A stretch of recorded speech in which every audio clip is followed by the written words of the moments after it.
अगला work start हो रहा है अपना chapter number 9, some application of trigonometry. देखिए हमने ट्रिग्नोमेट्रिकल रेशो देखे थे sine theta perpendicular upon hypotenuse, that is ये राइट एंगल ट्राइंगल है, ये एक्यूट एंगल थीटा, ये परपेंडिकुलर, ये बेस, ये हाइपोटेनस।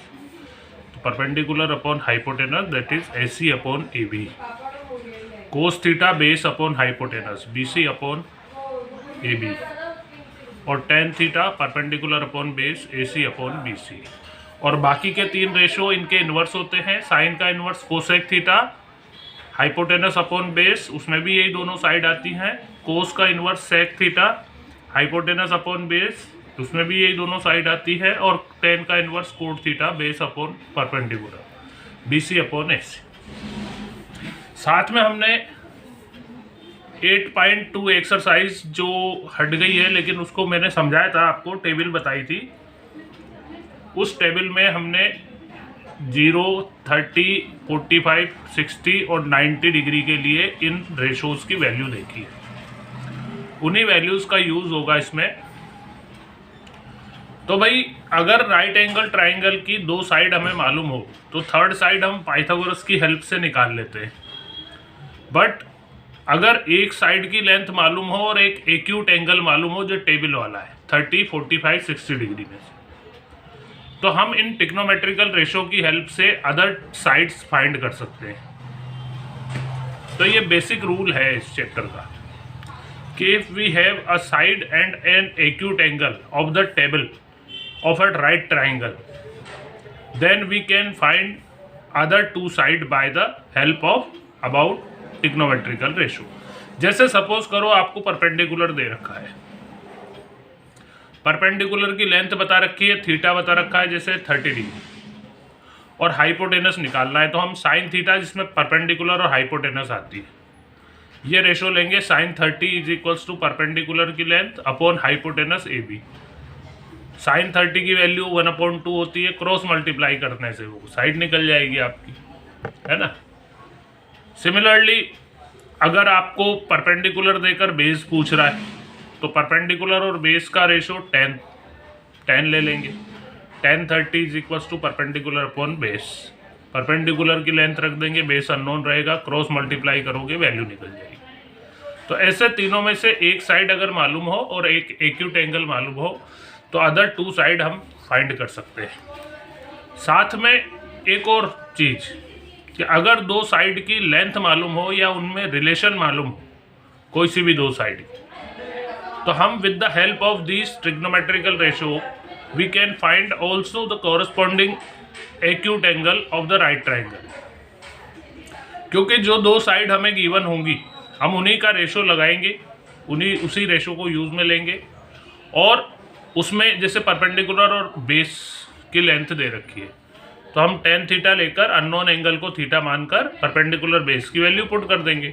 कैंसिल करने से वो जो रेशो रहेगा उसको टेबल में देखेंगे कि 10 की वैल्यू ये कितने डिग्री पे आती है, ऐसा करने से वो थीटा मालूम चल जाएगा। तो इस तरह के सम्स बनते हैं इसमें, है ना।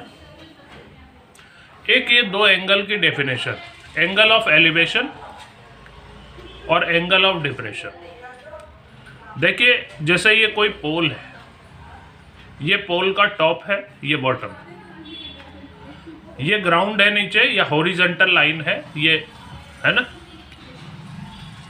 अगर कोई पर्सन यहाँ से इसको देखता है, इसके टॉप को, पोल के टॉप को, तो सपोज करो उस पर्सन की आईज यहीं पर है P पॉइंट पर, तो यहाँ से जब वो ऊपर देखेगा तो उसकी लाइन ऑफ साइट हॉरिजॉन्टल के साथ नीचे से ऊपर के डायरेक्शन में ये एंगल बनाएगी, है ना। तो नीचे से ऊपर के डायरेक्शन में बनने वाला ये एंगल कहलाता है एंगल ऑफ एलिवेशन। इसकी इन्वर्स बात करें एंगल ऑफ डिप्रेशन की, जैसे कोई पर्सन किसी मकान की छत पर खड़ा है, बिल्डिंग के टॉप पे खड़ा है, और नीचे ग्राउंड पर कोई जैसे यहाँ पे मोटरसाइकिल खड़ी है, तो उसकी आइज के लिए यहीं पर हॉरिजॉन्टल लाइन है। तो जब वो उस मोटरसाइकिल को देखेगा तो उसकी लाइन ऑफ साइट इस हॉरिजॉन्टल के साथ ऊपर से नीचे के डायरेक्शन में ये एंगल बनाती है, इस एंगल को बोलते हैं एंगल ऑफ डिप्रेशन। और ये एंगल ऑफ डिप्रेशन जो होता है अल्टरनेट एंगल होने के कारण यहीं पर इसी के इक्वल होगा। तो हम क्वेश्चन में उसको यहाँ शो करके हाथों हाथ यहाँ लिख लेंगे और यूज़ में इसी को लेंगे फिर, क्योंकि अल्टरनेट एंगल पैरेलल लाइन के इक्वल होते हैं, है ना। तो ये दो एंगल के डेफिनेशन है ना।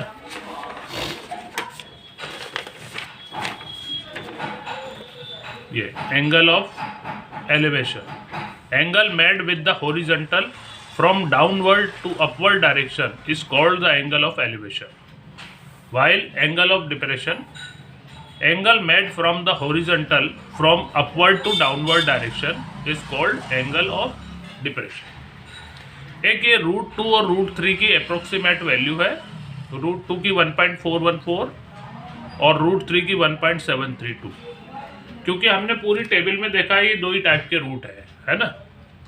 तो अगर इनकी वैल्यू पुट करना चाहो तो वैल्यू पुट कर देना, और नहीं तो रूट में आंसर देना चाहो तो रूट में भी दे सकते हो, है ना। अब मैं कुछ एग्जांपल लेता हूँ, बुक के ही एग्जांपल है, जैसे फर्स्ट बुक का ही एग्जांपल है इसलिए वो क्वेश्चन नहीं लिख रहे हैं।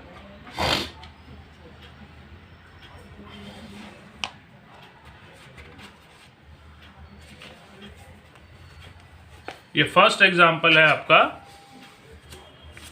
A tower stand vertically on the ground from a point on the ground which is 15 meter away from the foot of the tower. The angle of elevation of the top of the tower found to be 60 degree. Find the height of the tower. तो जैसे ये position है, ये हमने ये tower है, ये इसका टॉप, ये बॉटम, इसके बॉटम से 15 मीटर की डिस्टेंस पे ये कोई पर्सन खड़ा है ना, और ये पॉइंट है वो ग्राउंड का बी।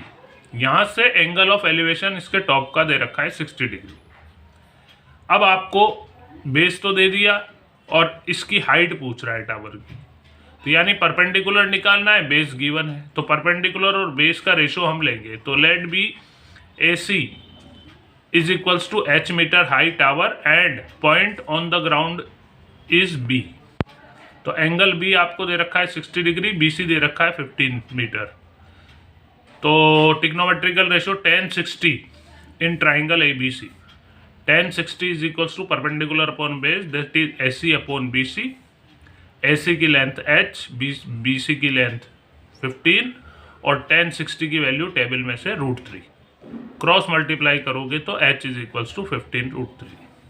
तो ये आपका आंसर है। आप चाहो तो √3 की वैल्यू भी पुट कर सकते हो, है ना। अगला एग्जांपल आता है, an electrician has to repair an electric fault on a pole of height 15 metre. 15 metre height के पोल पे एक इलेक्ट्रिशियन को फॉल्ट ठीक करने जाना है। She need to reach a point 1.3 metre below to the top of the pole. उसको उस पोल के टॉप से 1.3 मीटर नीचे तक पहुंचना है इसको ठीक करने के लिए फॉल्ट को, और उसके लिए उसने एक लैडर को रखा ग्राउंड पे, है ना। तो वो लैडर ग्राउंड के साथ 60 डिग्री का एंगल बनाती है। अब आपसे क्वेश्चन पूछ रहा है कि लैडर की लेंथ फाइंड करो एंड ऑल्सो फाइंड कि इसका लैडर का जो निचला पार्ट है वो इस पोल से कितनी डिस्टेंस पर है। ये दो चीज़ें पूछी है इसने, एक तो लैडर की लेंथ पूछी है और ये बेस पूछा है। तो ये जैसे 5 मीटर का ये पूरा पोल था, इसके सहारे ये लैडर रखी है जो इसके टॉप से 1.3 मीटर बिलो पे टच कर रही है। तो ये रह जाएगी आपकी 5 माइनस 1.3 3.7 3.7 की BC रह जाएगी। अब एक तो लैडर की लेंथ फाइंड करनी है और एक बेस पता करना है। तो हम इस ट्राइंगल को लें, ट्राइंगल ABC में परपेंडिकुलर हमें मालूम है 3.7 का, एक तो हाइपोटेनस निकालना है। तो परपेंडिकुलर और हाइपोटेनस का ratio sin 60, perpendicular upon hypotenuse BC upon CD। तो BC है 3.7 की और CD है निकालनी है हमें। साइन 60 की वैल्यू √3/2, क्रॉस मल्टीप्लाई करें तो DC √3 is equals to 2 into 3.7 that is 7.4, therefore DC is equals to 7.4 upon √3। √3 की वैल्यू उसने बोला है 1.72 तक 3 तक काम में लेनी है, बस 1.73, तो वो इसमें पुट कर दे 1.73 1.73 जो अप्रोक्सीमेट डिवाइड करने पर 4.28 मीटर आ रहा है। अब दूसरा बेस भी पूछा है उसने, परपेंडिकुलर हमें मालूम है, बेस निकालना है। तो अब ले लेते हैं sine 60 perpendicular upon base that is BC upon BD। tan 60 की वैल्यू √3, BC की लेंथ 3.7 और BD हमें निकालनी है, तो क्रॉस मल्टीप्लाई करोगे BD √3 is equals to 3.7, therefore BD is equals to 3.7 upon √3। वही √3 की वैल्यू 1.73 रख के और सॉल्व करोगे तो 2.14 अप्रोक्सीमेट ये आ जाएगी। आप अगला एग्जांपल आ रहा है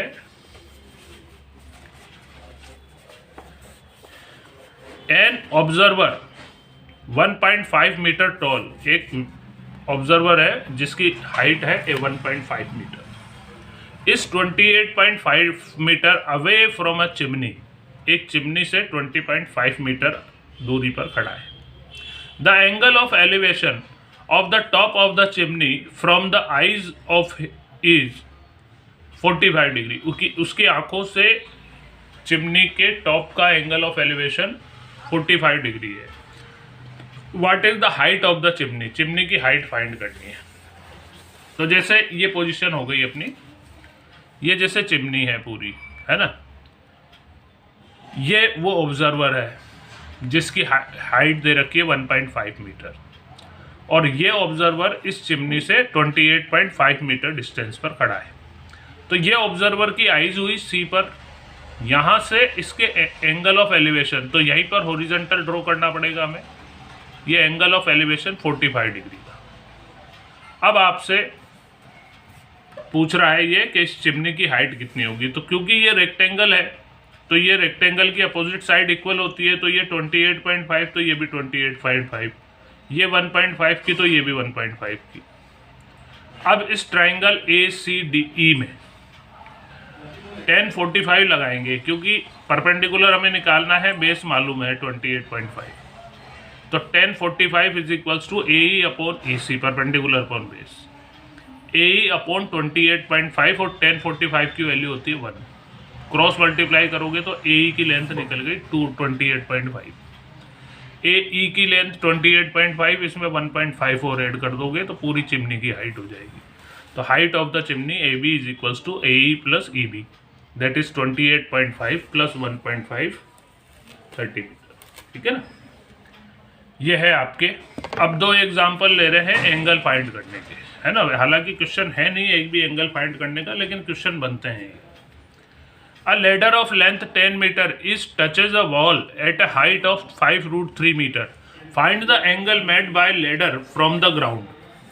तो कोई लेडर है 10 मीटर हाइट की लेंथ की, ये एक वॉल को 5√3 मीटर हाइट पे टच करती है। तो आपसे क्वेश्चन पूछा है उसने, लेडर ग्राउंड के साथ कितना एंगल बना रहा है, वही एंगल ऑफ एलिवेशन पूछ रहा है। तो हम इसको मान लेते हैं थीटा है, परपेंडिकुलर हमें गिवन है, हाइपोटेनस हमें गिवन है इसकी, इसलिए हम इस ट्राइंगल ABC में साइन थीटा लगा रहे हैं। Sign theta perpendicular upon hypotenuse, जो दो साइड मालूम है हमें, उन्हीं का रेशो। तो 5√3 अपॉन 10, 5 से ये 5 2 जा 10 कैंसिल हो रहा है। Sine theta is equals to √3/2 आया, √3/2 साइन की वैल्यू होती है 60 डिग्री पे, तो sine theta is equals to sine 60, therefore theta is equals to 60 degree. ऐसे करके एंगल निकल जाता है। अगर दो साइड में रिलेशन भी दे रखा हो तो भी हम उसको निकाल सकते हैं। जैसे the shadow of a tower is √3 times the height of the tower, एक टावर की शेडो उसकी हाइट से √3 टाइम है। Find the angle of elevation of the sun, sun का एंगल ऑफ एलिवेशन। तो जैसे ये सन है, ये टावर है, ये सन की लाइट जहाँ रुकेगी वहीं पे इसकी शेडो बन जाएगी नीचे बेस पर, है ना। तो हम मान लेते हैं इसकी हाइट है h, तो जैसा वो बोल रहा है कि इसकी जो शेडो है वो √3 टाइम्स है इससे, तो ये हो गई h√3 बेस। अब एंगल को हम एंगल ऑफ एलिवेशन को थीटा मान लेते हैं, और अब परपेंडिकुलर और बेस का रेशो tan थीटा लगाएंगे। tan theta is equals to perpendicular upon base, that is h upon h√3। तो h से h कैंसिल होके 1/√3 बचता है। 1/√3 tan थीटा की वैल्यू होती है 30 डिग्री पे, तो ये tan 30 की वैल्यू हुई, तो theta is equals to 30 degree होगा। ठीक है, तो ये है आपके एक ट्राइंगल वाले क्वेश्चन, ये सीधे होते हैं। इसके बाद 2 ट्राइंगल वाले आएंगे, उसमें भी यही काम होगा, बस एक की बजाय सिचुएशन जो होगी ध्यान से पढ़े उसको, सिचुएशन को, और राइट डायग्राम बनाए, है ना। डायग्राम हर क्वेश्चन में बनेगा, और फिर एक के बजाय 2 ट्राइंगल वाले क्वेश्चन में जो एक ट्राइंगल से जैसे बेस निकाल लिया, दूसरे ट्राइंगल का भी वो बेस है, उसमें परपेंडिकुलर निकालना है, या ज़्यादा रिलेशन मालूम चल जाता है एक ट्राइंगल से दूसरे ट्राइंगल में, जब यही वर्क करोगे तो उसमें उसका यूज़ करोगे तो इक्वेशन बन जाएगी, और वो अननोन जो भी लेंथ होगी वो फाइंड हो जाएगी, है ना। तो वो भी लेंगे। अभी आपको होमवर्क दे रहे हैं, क्वेश्चन नंबर 1 से लेके 5 तक सब एक ट्राइंगल वाले हैं, ये आपको करने हैं होमवर्क में, है ना। HW एक्सरसाइज 9, एक ही एक्सरसाइज है इसमें, है ना, 9.1, क्वेश्चन नंबर 1 to 5, सब एक ट्राइंगल वाले सिंपल वाले क्वेश्चन। ठीक है।